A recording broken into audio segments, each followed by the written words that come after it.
Hey everybody, welcome to Calvary Family Time, a short midweek video for kids and everyone to remind you that you're not alone and you're a part of something larger than yourselves.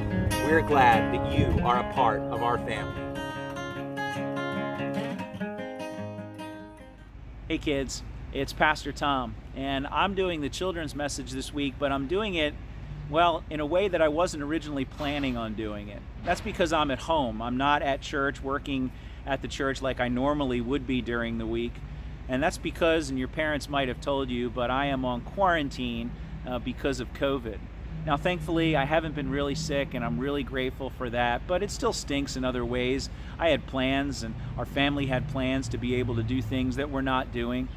And yet, I think it's important for me to talk to you for just a real short minute about how sometimes that happens, about how we make plans and we kind of figure out how we think we want things to go, and then they just don't happen that way. And getting used to that is actually part of life, a really important part of life, because we make plans to do things and sometimes they don't work out. Now, sometimes they don't work out or happen the way that we want them to because we live in a world that is broken. We live in a world that is corrupted by sin, and disease and sickness is certainly an example of that. It's a reminder that something isn't right in the world that we live in. And so when we have plans or we want things to go a certain way and disease or sickness interrupts that, then it's okay for us to look at that and to be sad, to be frustrated even at the effects of what sin has brought.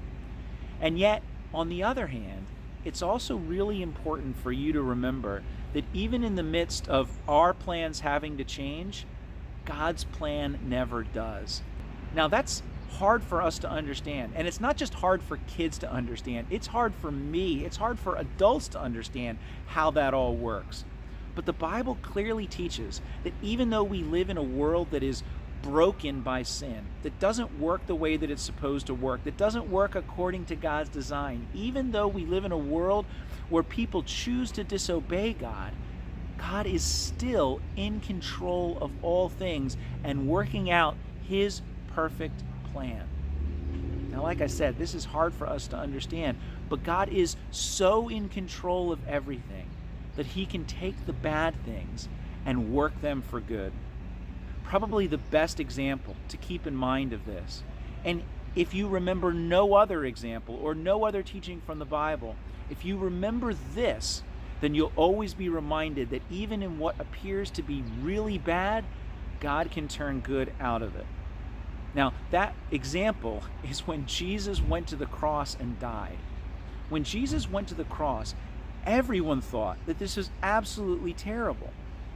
This was their teacher. This was their beloved friend, and he was being treated poorly. He was being treated meanly by people. He was being hurt, and he was ultimately going to be killed. How could that possibly be good? Well, in a sense, it wasn't good at all. It wasn't good that people were hurting Jesus. But God took that situation. In fact, God planned that situation so that from the death of Jesus, the greatest good in all of the world could be accomplished. And that good is the forgiveness of our sins that comes through the death that Jesus died. And when Jesus rose again from the dead, it reminds us that God gets victory even out of the things that appear to be bad. Now, in that case, we can really clearly see how everything turned out for good. A lot of times in this life, and this is important to understand, we don't always get to see how everything exactly works out for good. But if we can believe that God did it in that case, that He did it with Jesus, well, then we have the strength to be able to trust Him even when we don't understand how He's going to work the things that are bad in our lives for His ultimate good. I hope that you will accept the things in your life that happen to you that are bad with this perspective.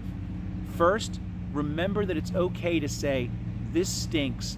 I don't like living in a world that's broken. But then second, say, I trust God to take what's broken and to make it right again. He can do that. He did it. And He can give us the faith to believe. Have a great rest of your week, kids, trusting in the God who died and rose again